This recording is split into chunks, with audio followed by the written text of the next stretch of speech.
जय भोलेनाथ। नमस्कार मेरी सहेलियों और मेरे संग साथियों। मुझे मालूम है कि आज है हरतालिका व्रत, तो सभी लोग सुनना चाहेंगे हरतालिका व्रत की कथा। आज हम सबसे पहले सुनेंगे कथा, उसके बाद करेंगे पूजन विधि की बात। भादो मास के शुक्ल पक्ष की तृतीया को हरतालिका तीज का व्रत किया जाता है। कुंवारी कन्याएं, महिलाएं अपने पति की दीर्घ आयु के लिए, इच्छित वर के लिए कुंवारी कन्याएं इस व्रत को करती हैं। अपने सुहाग की रक्षा तथा परिवार की सुख समृद्धि के लिए यह व्रत किया जाता है। माता पार्वती ने भोलेनाथ को वर रूप में प्राप्त करने के लिए यह व्रत किया था। एक पौराणिक कथा के अनुसार एक समय कैलाश पर्वत पर शिवजी से पार्वती जी पूछने लगीं कि हे महाराज, जिससे सब मनुष्यों को संपूर्ण धर्मों का थोड़ा परिश्रम पर ही बहुत फल मिल सके, ऐसे छिपे हुए व्रत को आप मुझसे कहिए। हे नाथ, यदि आप मुझसे प्रसन्न हैं तो बताइए कि कौन सी तपस्या व दान या व्रत करने से आदि मध्य और अंत से रहित तीनों लोकों के स्वामी ऐसे आपको मैंने पाया। इस व्रत का इस प्रकार पार्वती जी ने महादेव जी से पूछा। तब श्री महादेव जी बोले कि हे देवी, जो छिपाने योग्य है और सारा धर्म और उत्तम व्रत को तुम्हारी प्रीति के लिए तुम्हारे आगे कहता हूँ। सुनो, यह व्रत ऐसा है कि जैसे तारागणों में चंद्रमा, नवग्रहों में सूर्य और चारों वर्णों में ब्राह्मण, देवताओं में विष्णु और नदियों में गंगा, पुराणों में महाभारत, वेदों में सामवेद, इंद्रियों में मन, वैसे ही सब व्रतों में उत्तम पुराण और वेदों के सारांश व्रत की शास्त्रों में जैसा कहा गया है और मैंने करते हुए देखा है, उसे मन लगाकर सुनो। जिस व्रत के करने से तुम मेरी अर्धांगिनी हो, मेरा आधा आसन तुम्हें प्राप्त हुआ है, सो मैं कहता हूँ, सुनो।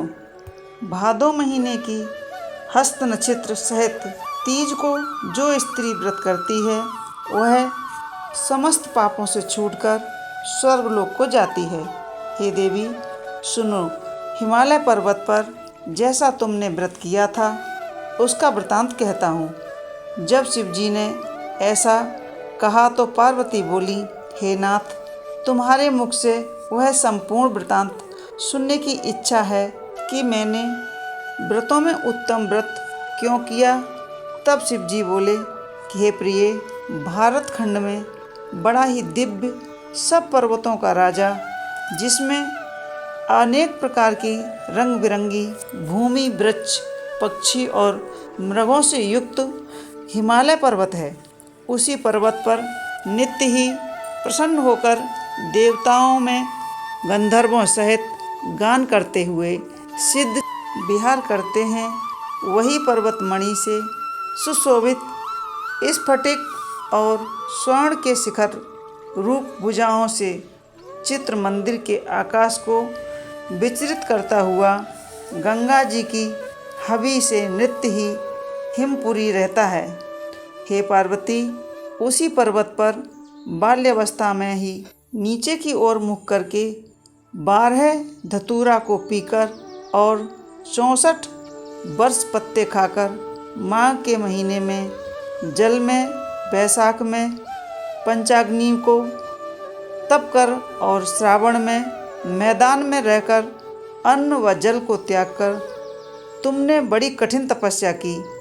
इस दुख को देखकर तुम्हारे पिता चिंता से दुखित हो, यह कन्या मैं किसको दूंगा, इसी चिंता से व्याकुल थे कि उसी समय मुनियों में श्रेष्ठ, धर्म के जानने वाले ब्रह्मापुत्र नारद जी आकाश से आकर तुमको वहाँ तपस्या करते हुए देखा। और फिर नारद जी तुम्हारे पिता हिमालय से मिलने तुम्हारे घर गए, तो तुम्हारे पिता ने देव ऋषि नारद का बहुत सम्मान किया आचमन कराकर आसन देकर के सम्मान सहित उन्हें बिठाया और कहा कि हे मुनिवर, आज आपने यहाँ तक आने का कैसे कष्ट किया। आज मेरा अहोभाग्य है कि आपका शुभ आगमन हुआ है। कहिए क्या आज्ञा है। तब नारद जी बोले, मैं विष्णु का भेजा हुआ आया हूँ, तुम मेरी बात सुनो। आप अपनी पुत्री को उत्तम वर प्रदान करें। ब्रह्मा, इंद्र, शिव आदि देवताओं में विष्णु के समान कोई नहीं है, इसलिए मेरे मत से आप अपनी पुत्री का कन्यादान विष्णु भगवान को दें। तब हिमाचल बोले, यदि भगवान वासुदेव स्वयं ही पुत्री को ग्रहण करना चाहते हैं और इसी कार्य के लिए आपका आगमन हुआ है, तो यह मेरे गौरव की बात है। मैं अवश्य ही अपनी पुत्री का विष्णु के हाथ में हाथ दूंगा। हिमाचल की यह कथा सुनते ही ऋषि देव नारद जी आकाश में अंतर्ध्यान हो गए और शंख, चक्र, गदा, पद्म एवं पीताम्बरधारी विष्णु के पास पहुंच गए। नारद जी ने हाथ जोड़कर भगवान विष्णु से कहा कि हे प्रभु, आपका विवाह कार्य निश्चित हो गया है। पर्वतराज हिमाचल ने अपनी पुत्री से कहा कि हे पुत्री, मैंने तुमको गरुड़ध्वज भगवान विष्णु को अर्पण कर दिया है। पिता के वाक्यों को सुनते ही पार्वती जी अपनी सहेली के घर गईं और पृथ्वी पर गिरकर अत्यंत दुखी होकर विलाप करने लगीं। पार्वती जी को विलाप करते हुए देखकर सखी बोली, हे देवी, तुम किस कारण से दुख पा रही हो, मुझे बताओ, मैं अवश्य तुम्हारी इच्छा पूरी करूंगी। तब पार्वती जी बोली, हे सखी सुन, मेरी जो मन की अभिलाषा है अब वह मैं सुनाती हूँ। मैं महादेव जी को वरण करना चाहती हूँ, इसमें कोई संदेह नहीं है। मेरे इस कार्य को पिता ने बिगाड़ना चाहा है, इसलिए मैं अपने शरीर का त्याग करूँगी। तब पार्वती जी के इन वचनों को सुनकर सखी ने कहा, हे देवी, जिस वन को पिताजी ने देखा ना हो तुम वहाँ चली जाओ। तब हे देवी पार्वती, तुम उस अपनी सखी का यह वचन सुनकर ऐसे वन को चली गईं। पिता हिमालय तुमको घर पर ढूंढने लगे और सोचा कि मेरी पुत्री को कोई देव, दानव अथवा किन्नर हरण कर ले गया।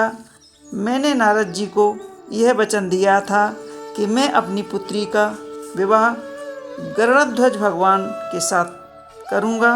हाय, अब यह किस तरह पूरा होगा।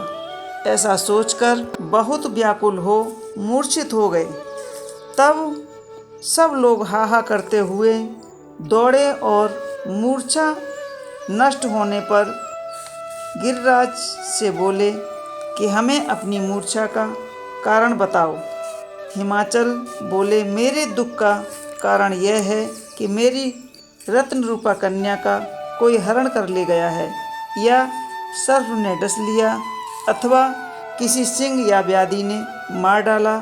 न जाने वह कहाँ चली गई, या उसे किसी राक्षस ने मार डाला है। इस प्रकार कहकर हिमालय दुखित होकर इस तरह कांपने लगे जैसे तीव्र वायु चलने पर कोई वृक्ष कांपता है।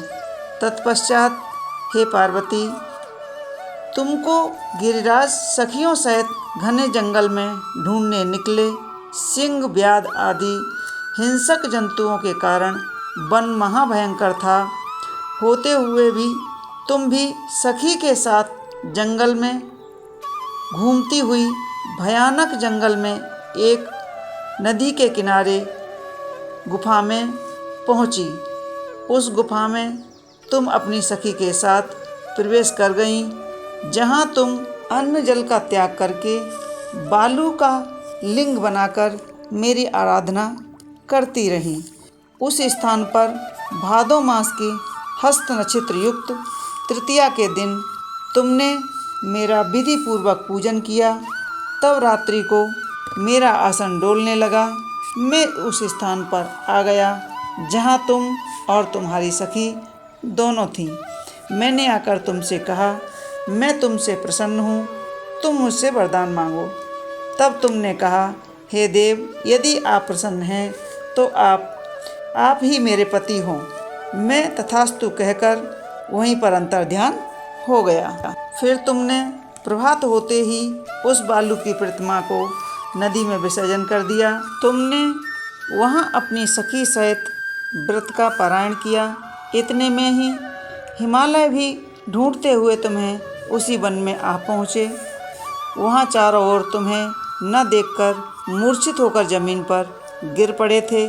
उस समय नदी के तट पर 2 कन्याओं को देखा तो वे तुम्हारे पास आ गए, तुम्हें हृदय से लगाकर रोने लगे और बोले, तुम इस सिंह व्याधि युक्त घने जंगल में क्यों चली आई? पार्वती जी, तब तुमने कहा, हे पिताजी सुनिए, मैंने पहले ही अपना शरीर शंकर जी को समर्पित कर दिया था, किंतु आपने इसके विपरीत कार्य किया, इसलिए मैं वन में चली आई।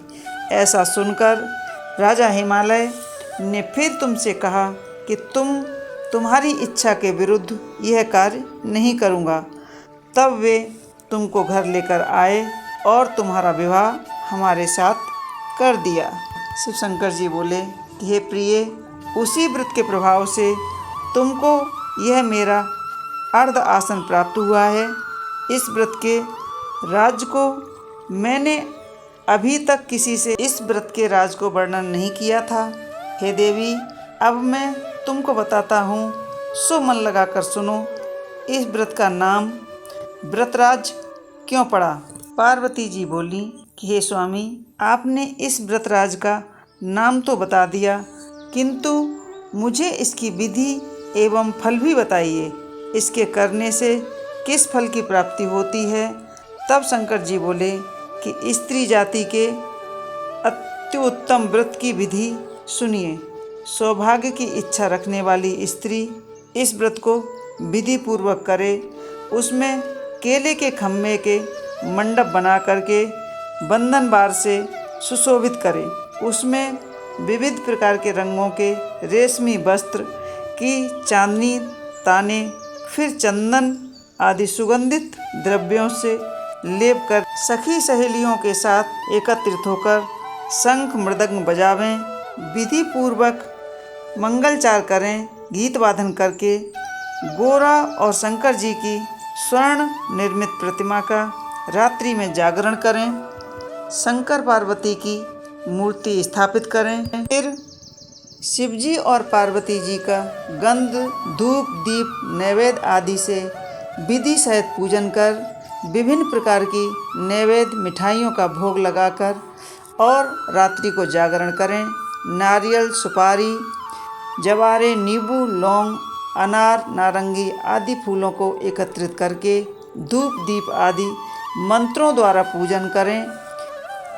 कल्याण स्वरूप शिव मंगल रूप महेश्वर, हे शिवे, आप हमें सब कामनाओं को देने वाली देवी कल्याण रूपणी, तुमको नमस्कार है। कल्याण स्वरूप माता पार्वती जी, हम आपको नमस्कार करते हैं। और फिर श्री शंकर जी को नमस्कार करते हुए ब्रह्म रूपिणी जगत का पालन करने वाली माता जी, आपको नमस्कार है। हे सिंहवाहिनी, सांसारिक भय से व्याकुल हूँ, मेरी रक्षा करें। हे महेश्वरी, मैंने इसी अभिलाषा से आपका पूजन किया है। हे पार्वती माता, आप हमारे ऊपर प्रसन्न होकर हमें सौभाग्य प्रदान करें। इस प्रकार कहकर मंत्रों द्वारा प्रार्थना करें, उमा सहित शंकर जी की पूजा करें तथा विधि विधान सहित कथा सुनकर गौ, वस्त्र तथा आभूषण ब्राह्मणों को दान करें। इस प्रकार से पति तथा पत्नी दोनों को एक चित्त होकर पूजन करना चाहिए। वस्त्र, आभूषण आदि संकल्प द्वारा ब्राह्मणों को दक्षिणा में दें। हे देवी, इस प्रकार व्रत करने वाले के सभी पाप नष्ट हो जाते हैं। फिर वह 7 जन्म तक राज सुख और भाग्य को भोगती है। जो स्त्री इस तृतीया के दिन अन्न आहार करती है, व्रत को नहीं करती है, वह 7 जन्म तक विधवा होती है। जो स्त्री इस व्रत को नहीं करती, वह धन और पुत्र के शोक से अधिक दुख को भोगती है तथा वह घोर नरक में जाती है।